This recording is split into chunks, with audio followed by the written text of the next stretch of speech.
একই বাড়িতে সাপে মানুষের সহবাস, বিষাক্ত ভুজঙ্গদের সঙ্গে খেলা করে শিশুরাও।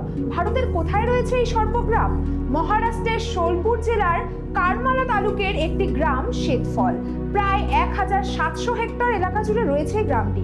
2011 সালের জনশুমারি অনুযায়ী এই গ্রামে মোট 517 পরিবার বাস করে। সাপ বিশ্বের অন্যতম ভয়ঙ্কর প্রাণী। সাপ দেখলে এমনি অনেক মানুষের ভয়ে হাত পা ঠান্ডা হয়ে আসে, তার উপরে সেই সাপ যদি হয় বিষাক্ত শঙ্খচূড়, চন্দ্রবোড়া বা গোখরো, তাহলে তো কথাই নেই।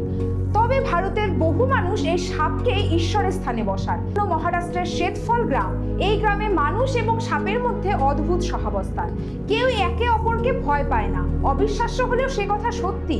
এটাই ভারতের একমাত্র গ্রাম যেখানে এমন নজির গড়ে উঠেছে এবং সাপের কামড়ে এখনো পর্যন্ত গ্রামের কারো মৃত্যু হয়নি।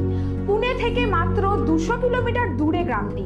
শ্বেতফলের বাসিন্দারা সাপকে পবিত্র প্রাণী হিসেবে গণ্য করে। মহারাষ্ট্রের এই শান্ত গ্রামে বাড়ির চারপাশে সাপের ঘোরাঘুরি, এমনকি ঘরে ঢুকে পড়া সম্পূর্ণ স্বাভাবিক বলে মনে করেন তারা। গোখরো, কেউটে, চন্দ্রবোড়া, শাখামুটি সহ নানা প্রজাতির বিষধর সাপ রয়েছে সেখানে। শ্বেতফল গ্রামে আরো অবাক করা বিষয় হলো, প্রতি বাড়িতেই সাপেদের থাকার জন্য আলাদা ব্যবস্থাও করা হয়েছে। বিশ্রামাগার সবই রয়েছে এই গ্রামে। কিন্তু শ্বেতফলে কি কখনো কাউকে সাপ কামড়ায়নি? গ্রামবাসীদের দাবি এমন ঘটনা ঘটেছে। তবে এই গ্রামে সিদ্ধেশ্বরের একটি মন্দির রয়েছে। সেখানে 7 মুখো কেউটে সাপ সিদ্ধেশ্বরের মাথার উপর ফোনা তুলে রয়েছে। তামার সেই দেবতার প্রতি তাদের অগাধ বিশ্বাস। সর্প বিশেষজ্ঞরা জানিয়েছেন, সাপ কখনো পোষ মানে না। এরা নিজেদের বিষের প্রয়োগ মাত্র 2 কারণে করে থাকে: 1, শিকার ধরার সময়; 2, বিপদ থেকে নিজেদেরকে বাঁচাতে।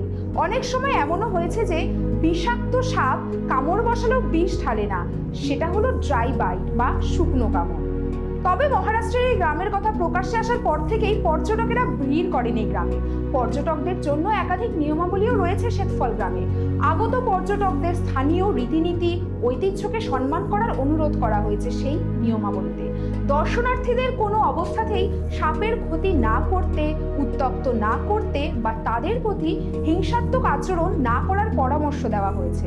সাপ স্পর্শ করা বা ধরার চেষ্টার বিরুদ্ধে জনগণকে সতর্কও করা হয়েছে।